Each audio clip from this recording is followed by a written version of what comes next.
1. Subscribe করুন, bell বাটনে click করুন।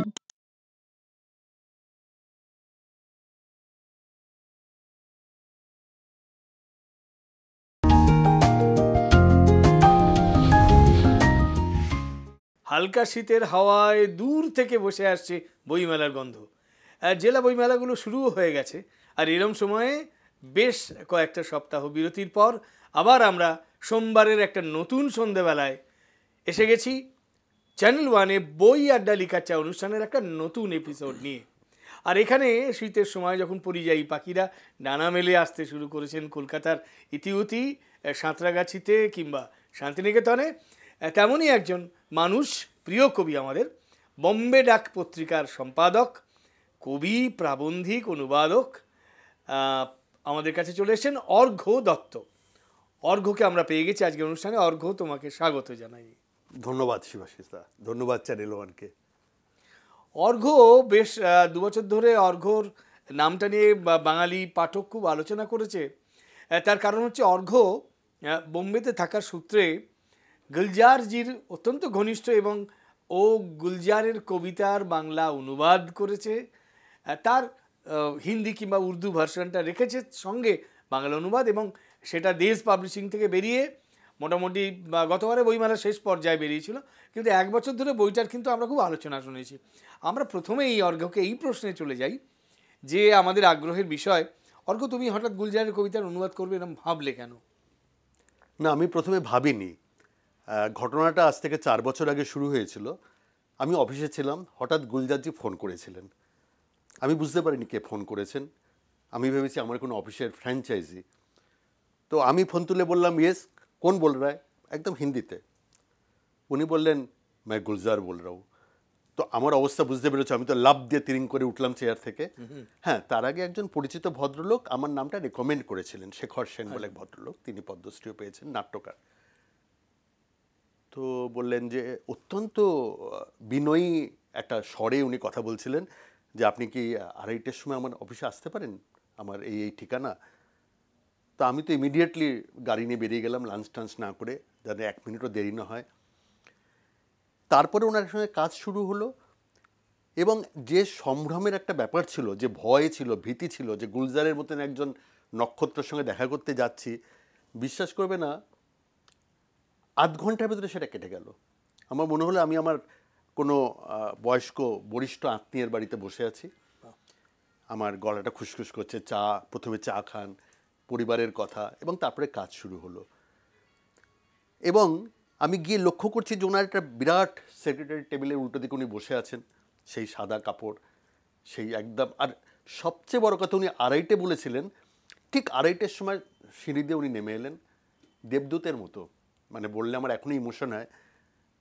তো তারপরে এইসব প্রাথমিক কথাবার্তার পরে আমি লক্ষ্য করছি চোখ ঘুরছে, ওরকম একটা বাড়িতে বসে আছি, স্টাডিতে ওনার বাংলা বই আমি লক্ষ্য করছি। হ্যাঁ, আমার সামনে তখন সৌমিত্র চট্টোপাধ্যায়ের রচনা সংগ্রহ, শঙ্খ ঘোষের বই, মানে আরও অনেকের। আমি তার পরবর্তী কোনটা আগে দেখেছি কোনটা পরে দেখেছি মনে নেই, কিন্তু নানান রকমের বই প্রতিবারই দেখেছি।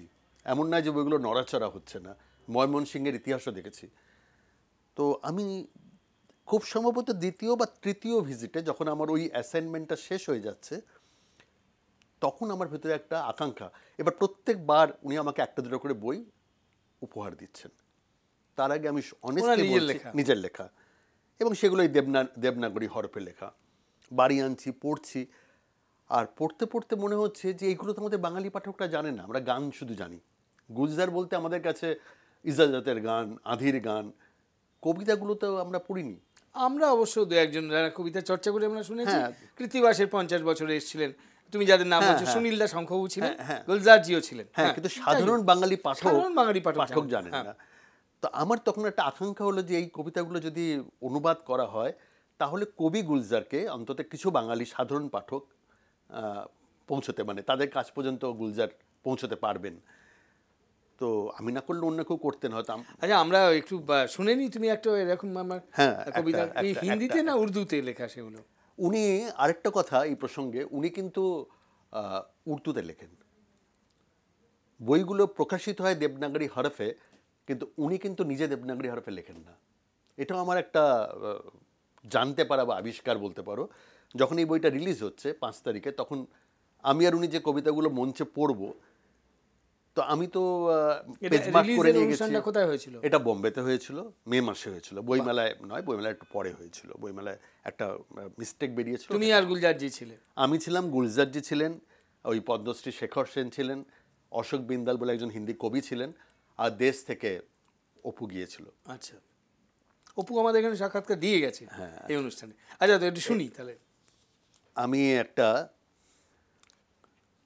ওনার একটা প্রেমের কবিতার জন্যই তো উনি বিখ্যাত। বটেই তো। তা ওনার একটা প্রেমের কবিতা দিয়ে শুরু করছি। মূল কবিতার নাম আলাও। আমি এখানে সেটার বাংলা ফোনেটিক্সও আছে, আমি বাংলাটা পড়ছি, অনুবাদটা।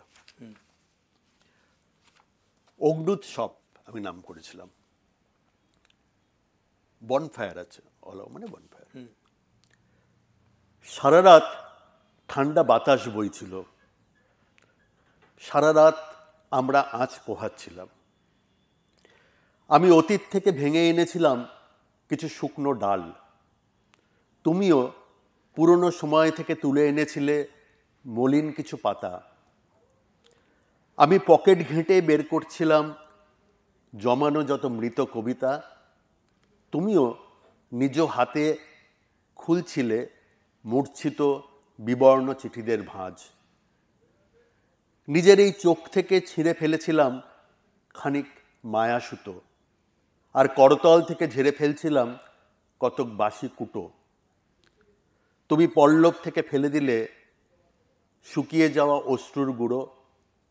সারা রাত ধরে আমাদের শরীরে যত আবেগ অঙ্কুরিত হচ্ছিল কেটে ফেলে দিচ্ছিলাম জ্বলন্ত অগ্নুৎসবে। সারা রাত ফুঁ দিয়ে দিয়ে জাগিয়ে রাখছিলাম প্রতিটি শিখা, আর দুটো শরীরের ইন্ধনকে রাখছিলাম গনগনে।